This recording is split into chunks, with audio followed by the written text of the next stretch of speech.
Si bien Horacio Cartes ya lanzó a su candidato, que es Santiago Peña, con miras a las internas para la presidencia, esto no significa que en un futuro próximo se den sorpresas nuevamente en torno a la reelección, según declaraciones de la analista política Estela Ruiz Díaz.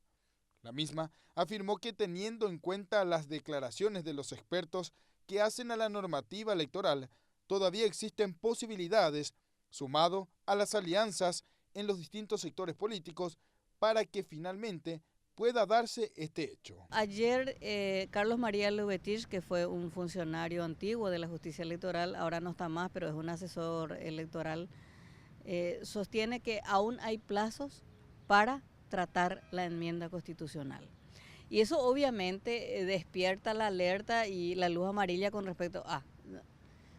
Y es probable, y más aún teniendo en cuenta que en el Congreso ahora está saldado el problema que tenía Cartes. Ahora en el Senado él tiene mayoría, con la alianza con Lugo y con la alianza con Llano. Porque el Senado fue la gran valla, diríamos, durante su gestión de 4 años, pero con este pacto que hizo con el Frente Guasú y con el PLR allanista, él tiene el control del Congreso. Bueno, la Cámara de Diputados sin duda tiene mayoría absoluta. Entonces, teniendo en cuenta ese contexto político, ya no hay problemas con respecto a las mayorías. Acá la pregunta que queda es, si se vuelve a plantear, o vamos a suponer que se vuelva a plantear el tema, ¿cuál es la posición del Frente Guasú? ¿Volverían a aprobar, a tratar? Porque si ya no, el Frente Guasú trancan, dicen, no, nosotros ya no nos queremos meter, ya se rechazó, este tema genera crispación en la sociedad, generó crispación durante toda la transición, y recordemos el 31 de marzo, la quema del Congreso y el asesinato en manos de la policía de Rodrigo Quintana. O sea, cualquier político sabe, y nosotros los ciudadanos sabemos, que un tema como eso, si se vuelve a plantear, va a generar la misma crispación por lo menos. Agregó que todavía existen tiempos legales, aunque represente un riesgo extremo para el mandatario. Pero en atención a los últimos hechos de la política en el país, esta situación no sería una idea improbable. Nosotros, cuando el 25 de agosto del año pasado el Senado rechazó la enmienda, dijimos, bueno, se sepultó la enmienda, ya no hay más nada que hablar, constitucionalmente hablando, una Cámara rechaza y no se vuelve a tratar el tema dentro de un año. Bueno, el 31 de marzo se planteó la enmienda.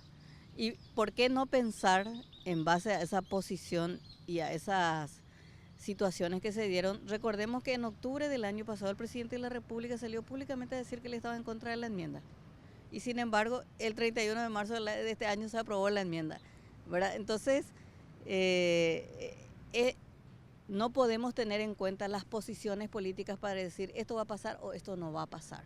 Al contrario, a partir del cambio de posición de los actores políticos, podemos decir es probable, ¿y por qué no? Además, ellos pueden sostener, incluso pueden presentar ahora mismo otro proyecto de enmienda, planteando un nuevo proyecto nada más, que es un poco la chicana que utilizaron en marzo, ¿verdad? Entonces, ¿por qué hablamos de este tema? ¿Por qué las cosas que se deciden no quedan ya y no se da la vuelta a la página? Justamente porque nuestra clase dirigencial no tiene palabra. Entonces, lo que dicen, ya no creemos en lo que dicen. Entonces, un rumor como este se empieza a hablar, y se empieza a hablar de la probabilidad por los antecedentes que tuvimos. Sin embargo, se maneja la información inclusive de que hay fecha y hora de que se podría nuevamente presentar. No, claro, pasa que el 25 de agosto fenece, diríamos, el plazo de un año, el plazo constitucional de un año, teniendo en cuenta el rechazo en el Senado, de aquel primer rechazo a la enmienda. Entonces, claro, el 26 de agosto es una fecha probable de presentación de un nuevo proyecto de enmienda, ¿verdad? Y como se tiene la mayoría en ambas cámaras, el procedimiento legislativo puede ser sumario, puede ser rapidísimo.